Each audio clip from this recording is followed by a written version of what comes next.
Hey, what's up everybody? Welcome back to Headbanger's Closet. So for this video, it's going to be another one of those videos that is going to make you feel old.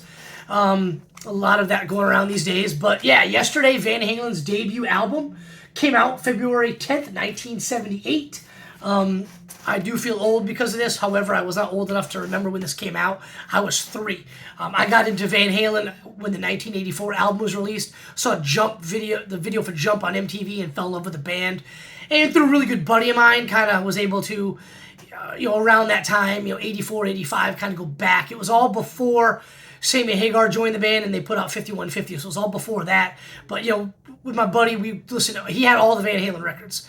So we listened to them all, and I kind of was able to go through the back catalog and fall in love with the rest of the albums as well. But 1984 is where I started off. But this one quickly became my favorite just because every song on the album is amazing. A lot of people want to talk about the greatest debut albums in hard rock and heavy metal. And one album other than this that is always discussed in that conversation is Guns N' Roses' Appetite for Destruction. And great as a record that is, I don't think it can touch this one, man. I mean, every song on this record is basically a flawless tune. You've got You Really Got Me, Jamie's Crying, On Fire, Running with the Devil, I'm the One, which is my favorite song on the record. Ain't Talking About Love, Little Dancer, Feel Your Love Tonight. I mean, Getting Funny in the Back of My Car, Sorry Honey If I Took You Just a Little Too Far. Lyrics like that, which permeate every Van Halen record. Don't think those would go over too well in this day and age, but, back then, it is what it is, But I just kind of thought that was funny when I was giving this a spin yesterday for his birthday. I just kind of listened to some of the lyrics. I'm like, man, you could get away with that these days. But anyway, then you got Atomic Punk, Eruption, and then last but not least, Ice Cream Man, which is an awesome song, really fun tune, underrated in my opinion. And Eruption, I don't play guitar, but I got a lot of friends that do, and they've always said, like, once they were able to play Eruption, they knew they had become a pretty good guitar player. So, excellent album. It's a masterpiece, a monster of a record still to this day. Huge influence on so many bands. I've read, I'm a big fan of the 80s bands for the most part. Your hair bands, your thrash bands, and whether it was Kerry King of Slayer, James Hetfield of Metallica, C.C. DeVille of Poison, and the list goes on and on. I forgot the guy's name, but the guitar player from White Lion. I mean, everybody loved Eddie Van Halen, and what he was doing at the time inspired and influenced everybody's guitar playing style. And David Lee Roth, a lot of frontmen, especially in the hair metal genre of heavy metal, they were like trying to emulate him or take some of his style and incorporate it with their own. And just huge influence on so many bands that kind of we all know today that become hugely successful. And Van Halen started it all. I mean, they were completely different. This thing, like I said, came out February 10th, 78. It's 45 years old. Nobody was doing that. I mean, Eddie Van Halen changed guitar playing. Van Halen, the band, changed hard rock and heavy metal. I mean, there were some iconic bands before them, like Led Zeppelin and Black Sabbath, but these guys were just doing something completely different. I love Eddie's guitar tone on every single record he's ever put out. I think it's amazing. From I'm the One on here all the way to Humans Beings on the Twister soundtrack with Sammy Hagar on vocals, just that guitar tone. The riffs, just so good. I love everything about it. So kind of we'll do like a quick ranking here of Van Halen's albums, kind of, for a birthday for this thing, Anyway, didn't really know where I was going there. Whatever. We'll do a ranking here of David Lee Roth era albums only. Although I will say 5150, Sammy Hagar's first record, which came out in 86, I believe. I'll put that up against any of the David Lee Roth era releases. It wouldn't be number 1, but it'd easily be 2 or 3. Cause that's just a great record.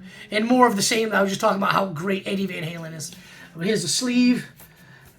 Picture of the guys in the back. Alex always looks great. So speaking of Alex, I mean, we talked about Eddie and David Lee Roth just for a second ago, but got to talk about Alex. I mean, nobody had that kit. Nobody sounded like him playing the drums. Michael Anthony, again, last but not least, got to talk about Michael Anthony, unsung hero of the band, in my opinion. They would not sound like they do without his bass. Just that bass tone he had, him and Alex keep the low end, that rhythm going, just the way they did it. A lot of the galloping kind of stuff between the bass and the drums, and you cannot talk about Van Halen and not mention Michael Anthony's backing vocals. I mean, just one of the best backup backing vocals guy in all of hard rock and heavy metal history. They wouldn't sound like they do without him. He was irreplaceable. I saw them live. David Lee Roth came back to the band years ago, and Wolfgang was playing bass, and it was an awesome show. But I'm like, man, like, it's not the same without Michael. I mean, the backing vocals with his kind of vocal style, a little bit high-pitched, does not sound the same. That's just my opinion. Leave me a comment below. Let me know what you think about that. But I think Michael Anthony is the unsung hero of Van Halen. So, yeah, picture of the guys right there. Awesome record. Pretty split sleeve there, so don't want to like mess with it too much, but Warner Brothers Records. The first Van Halen record I got, obviously, just like I was saying a little bit ago, when I kind of got into the band in 1984, that was the first one I got. And shortly after that, from hanging out with my buddy who was a huge Van Halen fan, had all the records. His name was Chris. He lived up the street. We'd hang out quite often. I was able to kind of, like every couple of weeks, had enough allowance money to start picking up the rest of them.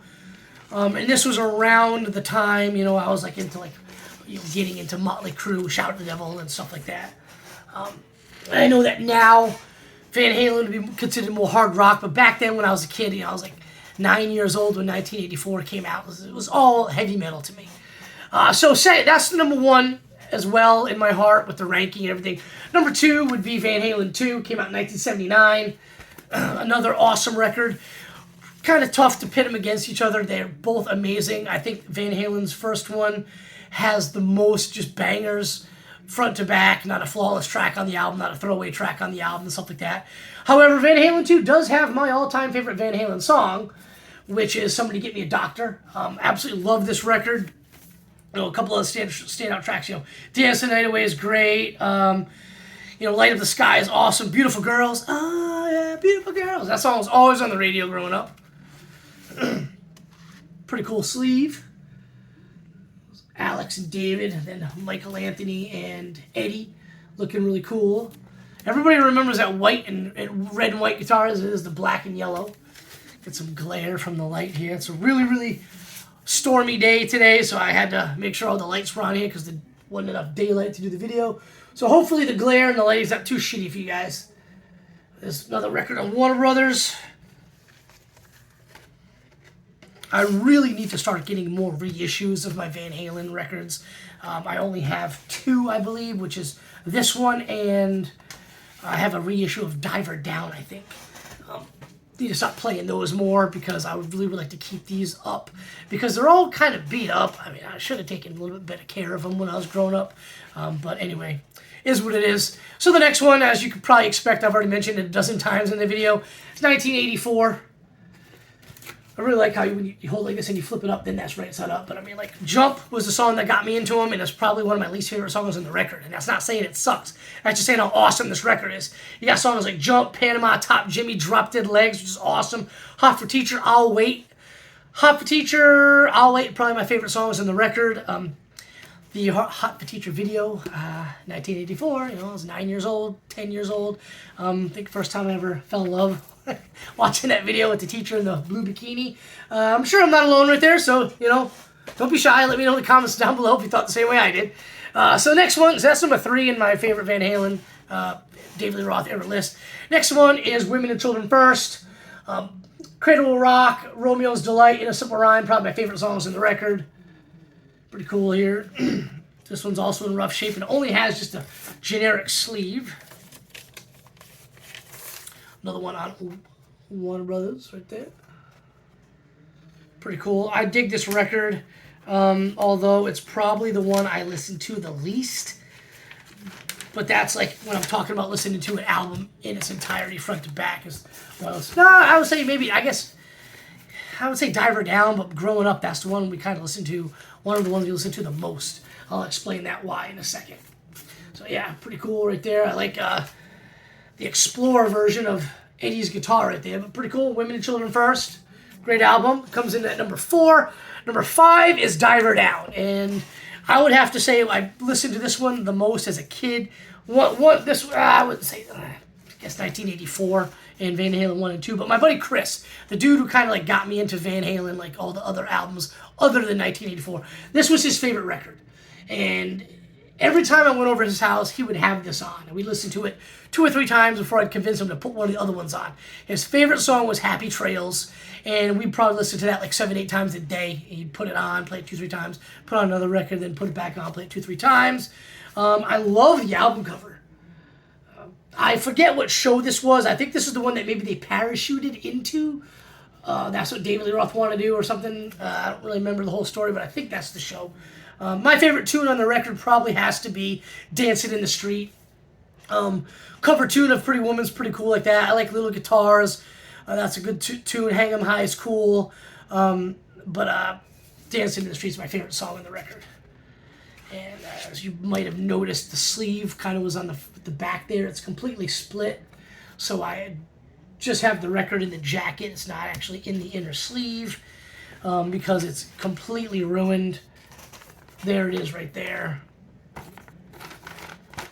So I try not to mess with it too much. And I guess I said Women and Children first, so the album I listen to the least. I guess if we're talking about now, Diver Down is the album I listen to probably the least. And last but not least, just because I think it's probably the least strong front to back as an album, is Fair Warning.